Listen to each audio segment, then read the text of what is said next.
Some bands only needed one song, just one. And that single song hit so hard, it outlived the band, outlived the decade, and somehow still plays on the radio today.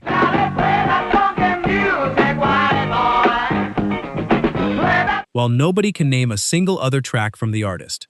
Stick around, because our number one pick sold over 10 million copies and is still called the Song of the Decade by people who weren't even born when it came out.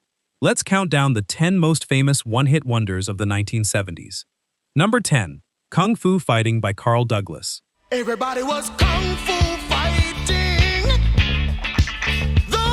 Carl Douglas wrote this one almost by accident. It was supposed to be the B-side of another single, thrown together in just 10 minutes because the martial arts movie craze was sweeping theaters. There were funky Chinamen from funky Chinatown. Nobody expected much from it.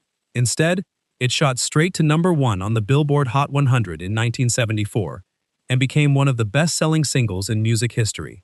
Funky Chinamen, funky legends, whatever you want to call them, they never came close to another hit again. Everybody was kung fu fighting. But that opening scream still makes people jump up and strike a pose.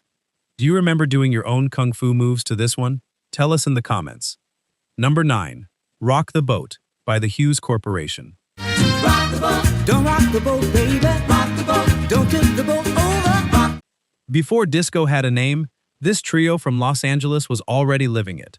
Rock the Boat wrote a smooth, rolling bass line all the way to number 1 in the summer of 1974. And our love is like a ship on the ocean. And many historians consider it one of the very first true disco songs to top the American charts. The group actually formed years earlier singing gospel and doo-wop before reinventing themselves for the new decade.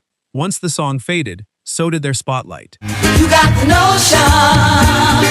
Rock the boat, don't rock the boat, baby. If you've ever danced in your kitchen to this one, you already know why it's on this list. From the birth of disco, we move to a ballad so heartbreaking it topped the charts for over a month. Number 8, Billy, Don't Be a Hero by Bo Donaldson and the Haywoods. Billy, don't be a hero, don't be a fool with your life. This one told a story, and that story broke hearts across America.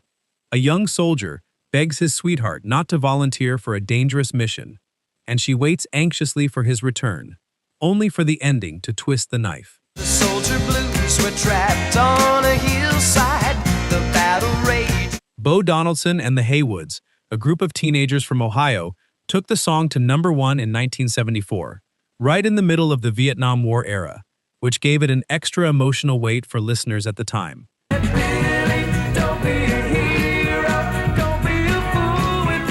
They never landed another major hit, but this one still makes people tear up decades later.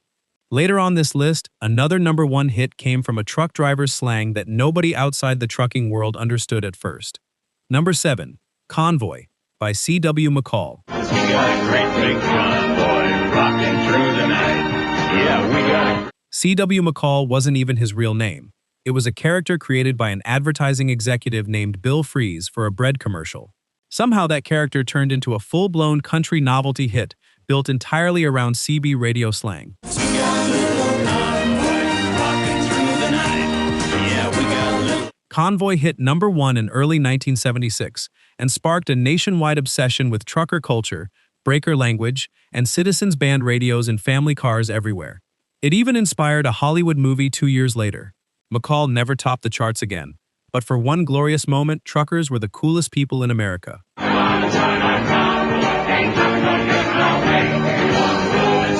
Did your family ever have a CB radio in the car? Let us know below. Speaking of songs that made the whole country cry, our next entry took a bittersweet French melody and turned it into an American funeral standard.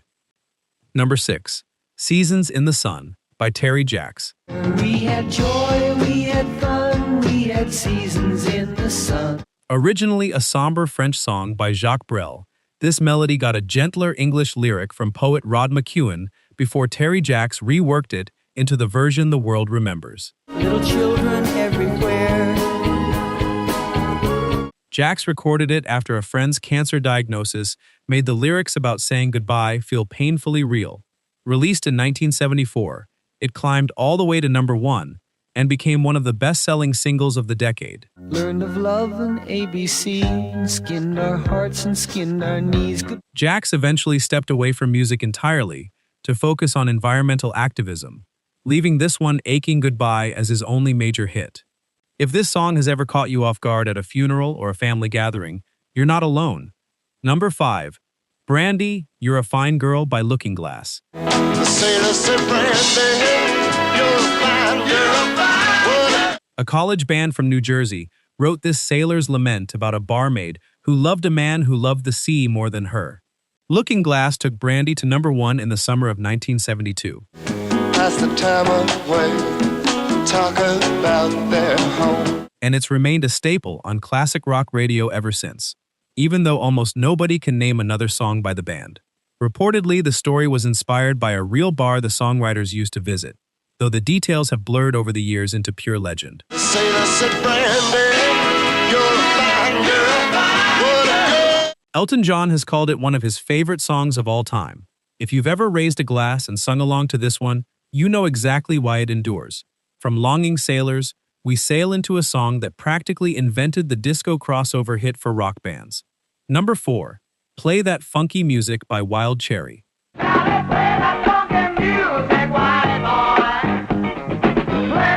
Wild Cherry started as a hard rock band from Ohio, but when disco took over the clubs they were playing, audiences kept shouting for them to play something they could dance to.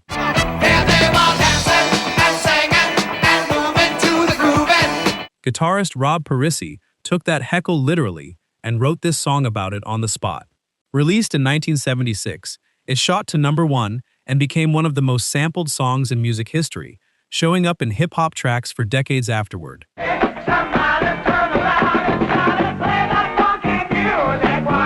The band never repeated that success, but the song itself never really left the airwaves. Our next entry took home a Grammy for Song of the Year, despite sounding like the most laid-back tune on the radio. Number 3. Afternoon Delight by Starland Vocal Band. My baby gonna hold her tight, gonna grab some afternoon delight. On the surface, it sounds like a sunny little pop song about a picnic. Underneath, it's packed with playful innuendo that flew right over the heads of plenty of radio programmers in 1976.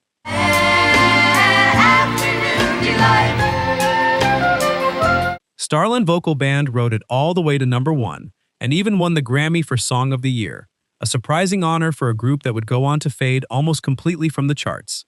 The song became so associated with the band that they briefly got their own television variety show, which quietly disappeared within a season. Quick question. Did you know what the song was really about back when it came out? Or did that click for you later? Gonna grab some afternoon delight. My motto's always been. From playful daytime romance, we moved to a gospel-tinged anthem that became a rock radio staple for generations. Number 2. Spirit in the Sky by Norman Greenbaum. Going on to the spirit in the sky. That's where I'm gonna go. Norman Greenbaum wasn't even particularly religious, but after watching a country singer perform a gospel tune on television, he decided to write his own version of a heaven-bound anthem, fuzzy guitar and all. When you die and you lay it to rest, you're gonna go to the place. That's That distorted, buzzing guitar tone came from a homemade device built by a friend, giving the song its unmistakable sound. Released as the decade turned, it climbed to number 3 on the Billboard Hot 100 and has appeared in countless films, commercials, and video games ever since. when I die and you lay me to rest, gonna go to the place. Greenbaum eventually left the music business to become a chef, but this one song has quietly outlived nearly every other hit from its era. Later, we'll reveal a song so massive, it outsold almost everything else released that entire year. Number 1. My Sharona by the Knack. My Sharona. My Sharona. Doug Fieger was 25 years old when he met 17-year-old Sharona Alperin, and the instant infatuation sparked a 2-month songwriting frenzy that produced this song. When you gonna get to me, is it just a matter of. Released in 1979 from their debut album Get the Knack, it reached number 1 on the Billboard Hot 100, where it remained for 6 weeks and was certified gold, representing 1 million copies sold. eventually selling more than 10 million copies, making it one of the best-selling singles of all time. Closer, close enough to look in my eyes, Sharona. It became Capitol Records' fastest-selling single since the Beatles' I Wanna Hold Your Hand, and topped Billboard's year-end chart as the #1 song of 1979. The Knack tried for years to escape the shadow of that single song, but nothing they released afterward ever came close. To this day, the moment that stuttering guitar riff kicks in, everybody in the room knows exactly what's coming. From martial arts anthems to heartbreaking ballads, these 10 songs prove that sometimes, one perfect moment in a recording studio is all it takes to become immortal. These artists never topped the charts again, but they didn't need to. They already gave us something we never forgot. Which one of these songs takes you back the furthest? Let us know in the comments below. And don't forget to subscribe to Decade Legends so you never miss the next trip down memory lane. We'll see you in the next video.